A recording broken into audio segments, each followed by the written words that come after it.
Welcome back to R.I.S.E interviews. Today I'm going to be speaking with the wonderful Darrell Wakelam. Welcome, Darrell. How are you? I'm very good. Yeah, just waiting for the new year to kick off. So lots of things planned. Yeah, you have. That's amazing. Like so much going on. But before we dive into that, could you just introduce yourself and tell us a little bit about your art background? Yeah, sure. My name's Darrell Wakelam. I've been an artist working with children for just over 30 years actually this year. Wow, it's a long time. A long time, yeah, and quite a strange routine really, because very briefly I trained as an illustrator, so I was all for going down that route. And then very early on, so with the first year of leaving my actual degree course, I got a frantic call from an art centre that I used to go to myself as a student, and their art teacher had to leave through illness, and they needed someone to cover straight away. And they asked me Yeah. if I would come for 3 weeks, and those 3 weeks turned into 13 years, and that's how I kind And of fell so on. into Yeah. working with children. Yeah, it's obviously a Mm. much longer and more elaborate story, but that's basically the bones of it.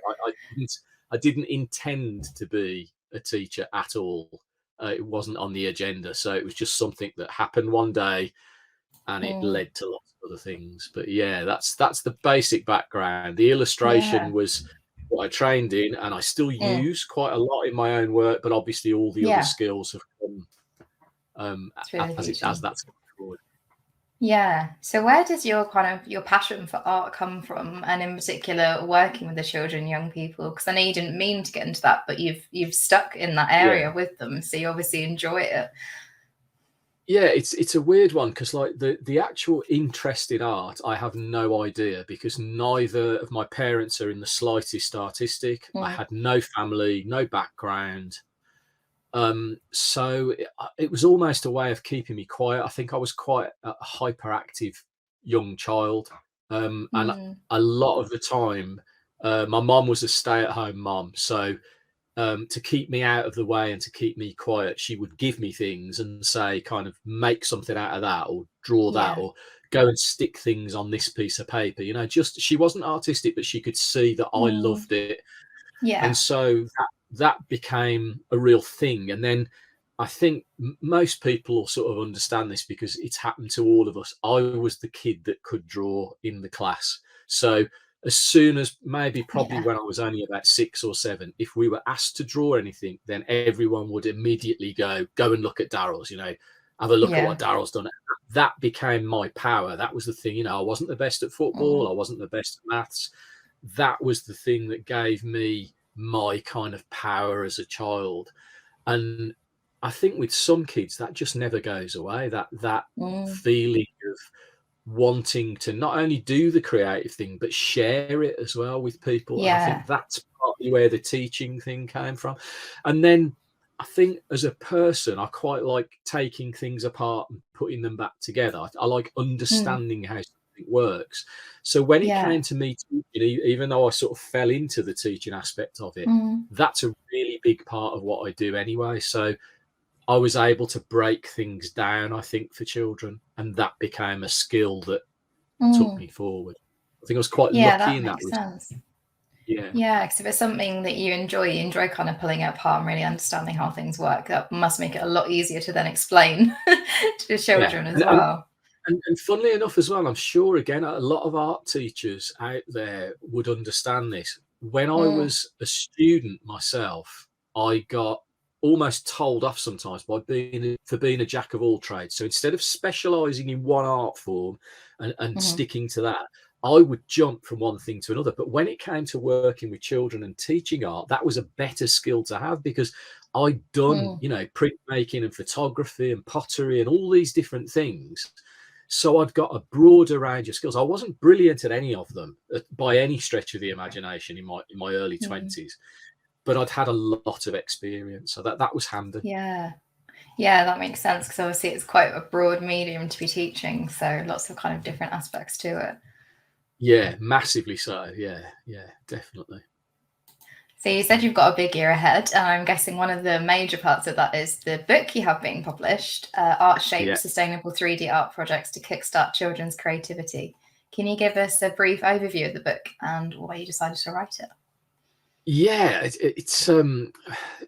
again, it's something that came about through chance. It seems a lot of my things have, things in life. So to cut a long story short, I have spent the last 30 years doing projects with children on a sort of daily basis. So I was happily doing that. Work always came in, paid the bills, sorted. But like everyone else, when lockdown happened, when COVID happened, and everything sort of ground to a halt, if you like, all of the work I'd got planned disappeared, and I had to find a way of staying connected. And it sounds quite strange, but I put a lot of projects online for people for free, okay, which I know a lot of people thought that was a really kind of kind thing to do and a generous thing to do. But part of the reason I did that was to try and help. But a big part of that was to try and secure future work, to get my name out there, to make myself show what you can do. Yeah, and that was the only thing I could think to do. If you remember back, we'd all got about 3 days to think about it, when you suddenly realized the world was absolutely. And it's obviously something that none of us had seen coming. But if you're a creative person, you're used to thinking outside the box, then to me, I just quickly tried to think of what I could do. And obviously all of my skills were about using what you've got at home to make things out of. So it seemed a perfect storm to put something out there. So that then got quite a lot of interest. And then the book came about as a result of that interest. So I think obviously the publishers saw how many people were enjoying that and connecting with that idea. So the book came about through that, and what I've tried to do is to condense some of the basic skills that I've learned throughout my career and make them as accessible as I possibly can for people. Keeping things as simple, using really simple materials, trying to break things down for people, so that it's very difficult to do a book where an experienced artist or an art teacher can pick it up and still learn from it, but at the same time a total novice who's got no confidence or no experience can try. So it's quite a tight line to walk. But that's the basic. No, that's really great. And obviously you had all those kind of activities that you've been putting online to help inform it as well. It's one of those things that I've tried to make it so that it's adaptable. So, rather than projects that aren't necessarily linked, that are just random, I've tried to make it so that it's more structured, and people can, if you're doing a particular theme with children, or if you've got something that they're particularly interested in, then you can find some way through to make what you want to make, rather than it being quite prescriptive. Tried to do that. Yeah, that's really useful actually, because obviously a lot of teachers and things already have their kind of set topics and things, won't they, and particular skills they want to work on in different terms. So it's nice they can pick it up and find something that fits. There are like thematic ideas as well. So in each of the projects in the book, it doesn't just show you how to make one thing, it then gives you an idea of how you can then adapt and transform that to make other things, maybe on other themes, other ideas. So no, that's great. So there's opportunities to extend that learning further as well then. Yeah, absolutely. That's exactly what it's meant to do. So you mentioned how your work changed quite dramatically, obviously during the pandemic and lockdowns, with it all moving online. You kind of setting up all those projects. What was that experience like for you, and what did you learn from that? Yeah, it was basically a massive learning curve for me, because as I've already said, I pretty much did the same thing each day. That the outcomes were different, but I was going into school working with children, not using any technology whatsoever. So my actual technology was pretty poor. So I was a bit of a dinosaur, to be honest with you. So it forced me to do, firstly, was to make lots of connections online, to use social media a lot more. Then, of course, like Zoom became a big thing, and yeah, huge. I had quite an interesting thing with that, because I tried to avoid it because I didn't know what I was doing, and was a bit frightened of it. Then a friend of mine said, "Look, I'll do a Zoom call with you, and I'll teach you how to use the, control." So we did that. Great. Then a week later, I did one to school, and they thought it was great, and they booked me again and said, "Yeah, we need this kind of thing at the moment." Then I put an advert out on Twitter saying, "Would anybody like a Zoom call?" And I had 31 replies, but I had Singapore, I had Singapore, Canada, Texas, and I was like, right. Wow. So I wasn't expecting that. So I ended up staying up late at night trying to do Zoom calls to the other side of the all world. the different time zones and stuff. Yeah. Absolutely mental. And that just, I had no idea that anything like that would happen. So that was crazy. And then also it was great for connecting with other institutions. So apart from schools, I did work through lockdown for quite a lot of museums as well. So obviously museums were struggling because people couldn't go, so they were trying to find a way of making their exhibits exciting and accessible for children. So I did a lot of making related to museum exhibits as well, which was great fun.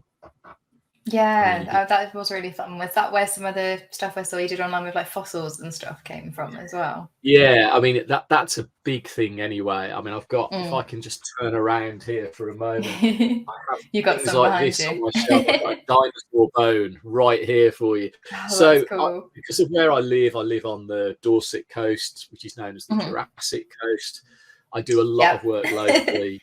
And I was one of those little dinosaur nerds as a boy. So it's carried on through my whole life. The real sort of, David Attenborough fan right the way through, and my love of art is only very, closely followed by my love of natural history and all of that. So yeah, anything that ties those two things together, then that is pretty much my idea of heaven.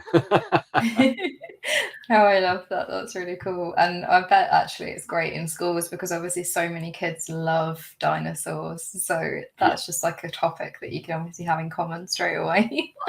Absolutely. And I think that anything, even broadening that out to like history in itself, anything that you can do with children that brings that to life. So if you make a bone that's like 6 foot long, then the children understand the scale of that thing. Or if you make if you make a Roman sword and you can place it in someone's hand and they can feel how it would feel to take it out, then to me that connects them with that person. So that kind of emotional connection, I think art's brilliant at making that happen, even in a small way with children. I think it works fantastically. And one of my favorite things in schools is to work on either historical or natural history projects. I think it adds an extra dimension.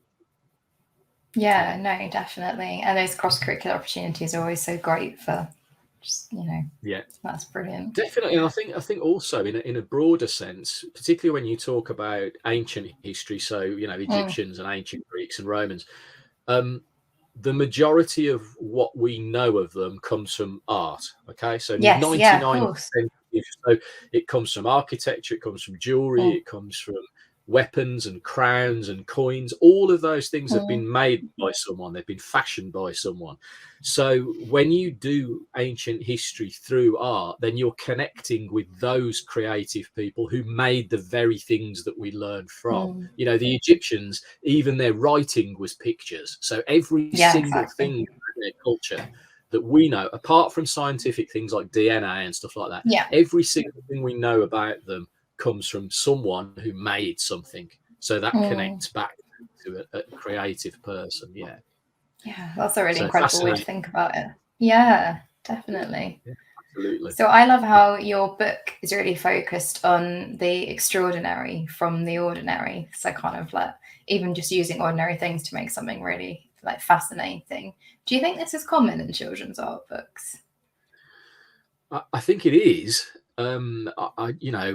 I had books as a child, you know, kind of junk sculpture books, and I think that's always been a popular thing. My only thing about that, and I had to do a bit of research on this before even compiling the book, is that they tend to follow a very similar formula, and sometimes that can be quite erratic. So you get lots of books where there are a mountain of different materials. So every single page they're using different materials. They're also combining things that maybe, looking at it these days, they're combining things that then, instead of them being recycled, will end up going to landfill. So almost the opposite of what they're trying to promote. So they'll make a beautiful model that contains like found objects and plastic eyes and all this. When that is finished with, and it eventually goes in the bin, it then goes to landfill. So that's like, it's a really bad thing to promote.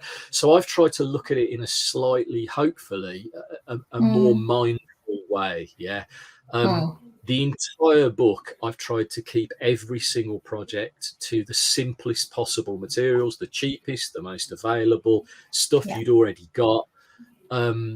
And that was all, you know, a proper thought out thing, you know, a process that I wanted to get across.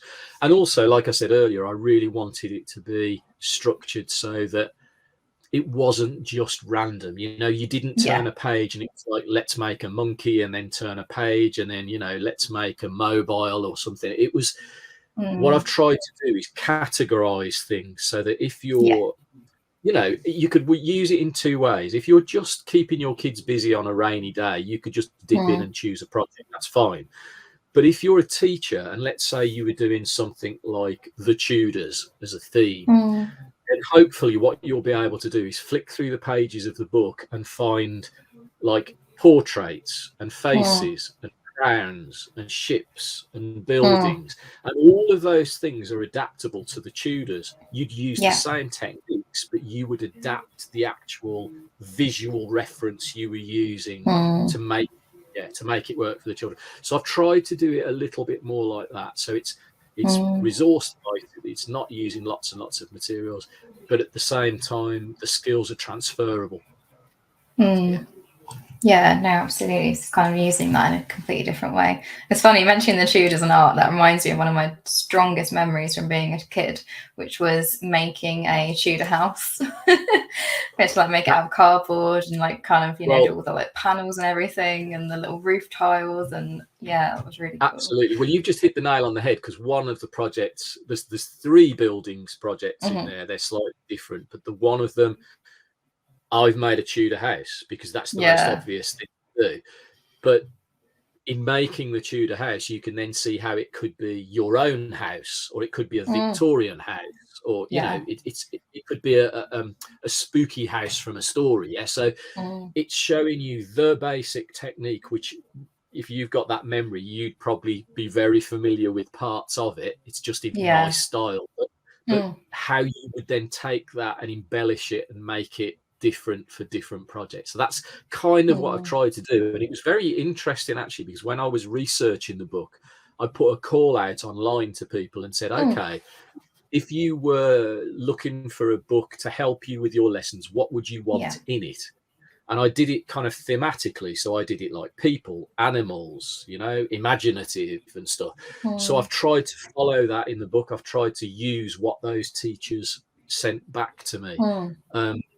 And obviously some people came out with, you know, if people mentioned something more than a few times, then it started to make me think, oh, this is quite an important thing to try and get into the book. I've tried to do that where I could. Yeah, definitely. Yeah, no, that's really good. Do you have any particular favorite projects in the book? Yeah, well, obviously we've touched on the dinosaur thing. So there's a dinosaur and a fossil kind of making thing in there, because I couldn't really avoid putting those in. So they're obviously favorites. Anything to do with animals, I love making stuff to do with animals, and I think children naturally have an affinity with anything to do with animals and interest in it. So, you know, there's stuff to do with insects and birds and and monsters and things like that.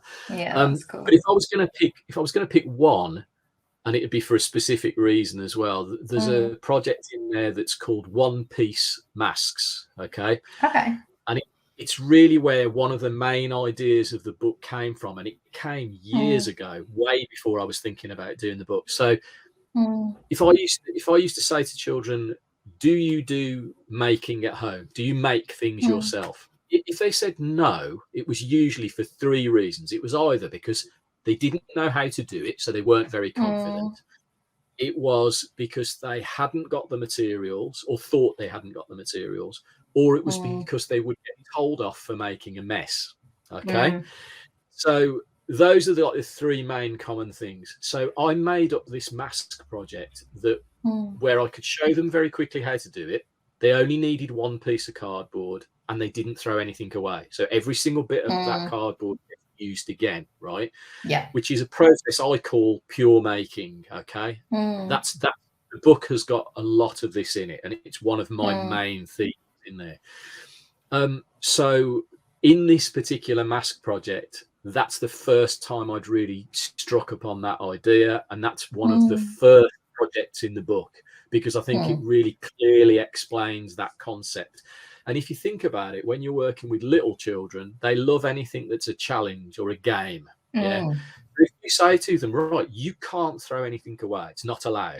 Okay. Oh yeah, so I can imagine actually. Yeah, every single bit they've got left, you then spend your time walking around the room going, so what are you going to do with that then? And it becomes more of an interesting thing for them to try and work out and try and decide what to do.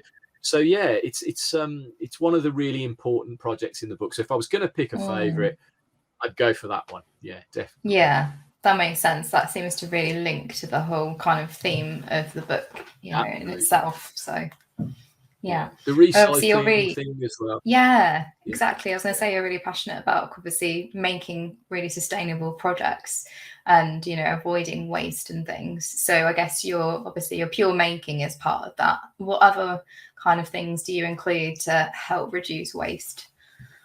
Yeah, there's that one is a really big part of it. So probably a very simple example of that.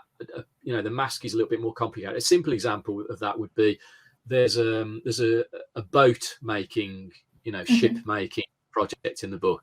Quite often, if I do something like that, all of the offcuts that the children create by cutting out the shapes for the boat, we then use to make the sea. So instead of throwing them away, we collage them into the sculpture and use them as part of the sea. So that kind of concept is in the book. Yeah, a lot. And also one of the other ones that it'll take a little bit of explaining, but one of the other ones that I use a lot, which I've never seen people do before, is when I am fixing stuff together with masking tape and making things, if I want to hide the masking tape, I rip the skin off the cardboard. So, if you take a regular bit of cardboard and you rip it, it's got different layers. It's got like a corrugated layer inside and a skin on the surface. So I use the skin to paper mache over the bits I don't want to see. Because the skin is the same color as the cardboard, it acts like a camouflage. So it hides all of your messy tape before you start to paint. Yeah. So that's one of the other skills in the book really that I would class as mine, because it may have been used before, but I've never seen it. Yeah. So that's really cool. It's one of the reasons I wanted to try and put that stuff in a book, because as you get, as an artist, as you get older and more experienced, you think, well, if something happens to me, no one's ever going to know about this. Yeah, it's true. They might be really simple things, but they can really save you some time and money and effort, So I've tried to put a lot of those kind of money saving ideas in as well. Not necessarily just because they're money saving, but because they're just simple, workable, useful ideas. Yeah. Oh, I really like that. And I think, especially given the cost of living crisis and everything else, having ways that can inspire that creativity without it costing an arm and a leg, because they haven't got to run out and get like 50 pipe cleaners and glitter and all this stuff that's just not needed. There's no pipe cleaners. There's no pipe cleaners in the book. There's no glitter. Absolutely. So I guess as well, another thing would be with the sustainability is obviously, I guess you've thought a lot about the kind of materials that you're encouraging people to use to make the art as well. Yeah, there's really, for most of the projects in the book, there's kind of 5 or 6 ingredients, and I use the word ingredients a lot because when I was writing the book, I did it almost like a recipe book rather than a craft book. That was what was in my Yeah, head, that's was cool. like a Yeah. modern recipe book. So a good example of that is in a modern recipe book, they'll quite often in the introduction, they'll teach you how to make basic things. So if it's the Italian Yeah. cookery book, they'll teach you how to make pasta. Okay. Mm-hmm. That means that in all the other recipes in the book, if you need to make that pasta, you go back to the start and Yeah. you look at Yeah. that introduction. Yeah. So my book's very similar to that. A lot of the techniques and materials are explained at the very start, so you don't have to keep repeating the explanation. Okay. Yeah, and you're And building on what you've learned previously. exactly. Yeah, and those materials are like some of the cheapest, easiest things to get hold of. So obviously cardboard, which most of Yeah. what I use is recycled. I occasionally buy packs of stuff, but it's mostly recycled. Then you've got things like I use a lot of paper straws, what they call art straws, which you can buy Yeah. in packs. You can just as easily roll paper up and make tubes yourself. I use a lot of tin foil, cheap tin foil, kitchen foil, which is my kind of version of clay, which sounds really weird. But if you roll up the foil into shapes, it stays in whatever shape you make. It's lightweight. You can That's cut true. it. Yeah. You can paper mache on top. So that's one of my main ingredients, and just different types of paper and Yeah. So really, really simple stuff. Most of the materials are things that you've either got, or if you do need to get hold of them, they're not expensive. Yeah. So what would your advice be for teachers to make art more accessible for their pupils? Wow. Well, I think firstly, in your own head, you've got to see it as being important. A bit like we talked about with the ancient history idea, where to me, there's a lot of subjects, particularly literacy, history, those kind of subjects, where it is, especially for very young children, it is a lot easier to use art to teach it. Okay. A simple thing would be a story, wasn't it? That's the reason why children's storybooks are mainly pictures, because it's easier for them to comprehend something. It deepens the understanding a lot, doesn't it? Yeah, exactly. And the beautiful thing with that is it obviously encourages them to be more creative as well. So I think firstly you've got to see the value of it, and then it's using the tools that you've got available, which I really wish I'd started my career when we had the internet and we had access to a million different images, because I can remember going to the library and rooting through books and photocopying black and white artwork, because there was no such thing as a color photocopy. Yeah, of course. It's so easy to get inspiration, isn't it now? Like these days, if I type in kind of pink cardboard elephant, then 500 of them will appear in front of my very eyes. So nobody has an excuse of not being able to find inspiration. I mean, I'm amazed actually that sometimes I do see teachers online saying, well, how would you how could we make a bird? And I just think, like, type in make a bird, there'll be exactly. a million and one ideas made out of all sorts of different materials. And then you can just go through and say, let's do that, So my advice would be, make it linked very, carefully to what you want to learn and teach and explain to the children, and then use what we've got available, because it is just amazing, the access you've got to real artists, like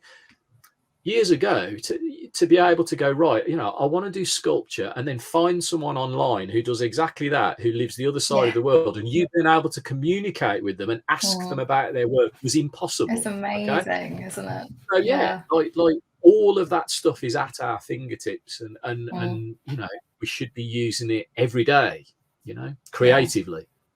I always used to be so amazed when we did kind of like junk modeling units, when I was teaching, like the things that they would come up with and ideas. And we used to have a really good project. It was a science-based kind of one on materials, and they'd have to create a vehicle for Santa's sleigh.